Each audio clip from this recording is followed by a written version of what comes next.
Thank you, Mr. Chairman. Mr. MacDonald, of the 4,700 units, I believe you said you'd built 4,700 units, low-income housing units?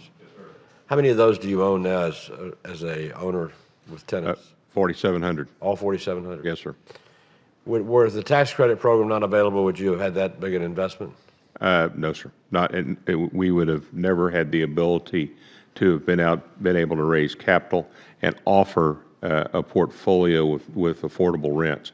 It would just not have been a viable alternative at all. The reason I make that point is Senator Campbell is exactly right. The only way you meet the future shortage and the existing shortage today is to have the program that attracts the money into it.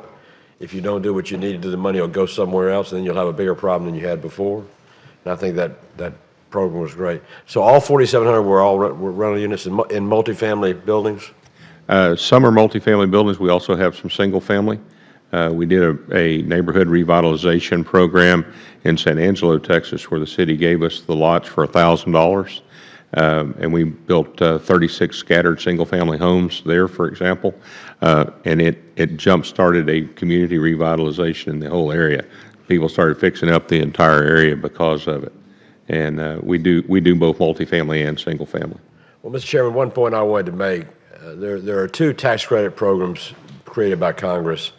One is the Conservation Easement Tax Credit Program, and the other is the Low-Income Housing Tax Credit Program, both of which have generated a lot of land to go into conservation and a lot to go into low-income housing. There have been some attacks on both those programs in terms of the syndicators and others that question their validity. And so one of the things we have to be sure we don't do, we want to make sure the integrity of the programs that raise the money by the syndicators are correct. We want to make sure there's no misrepresentation or otherwise mishandling of the funds.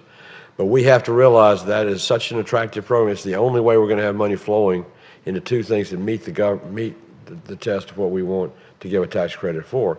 And instead of the government taking tax money and investing in land to buy it for conservation easements, or the government getting in the business of building housing projects, we're incentivizing the private sector to build projects utilizing the capital that's invested by individual investors who recover their capital investment by tax credit earned over time. Am I not correct?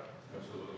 So it has a multiplier effect in terms of what it does for generating more moderate income housing, and it's a solid program, and it also has about as many motivations as you can have in a program to incentivize the developer and the owner to take care of the property, to make sure it doesn't become a blighted property, and make sure it's a great property. Is that not correct? Absolutely, sir.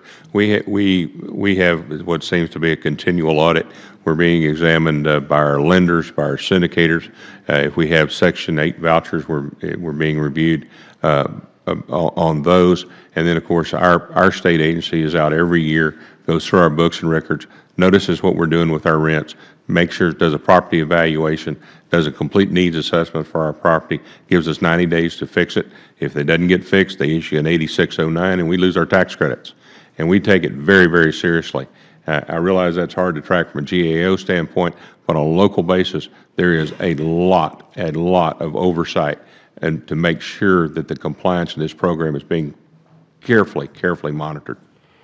In terms of cost of your units, what percentage of the cost of the average unit that you build goes to regulatory costs like impact fees and things like that? Approximately 25%.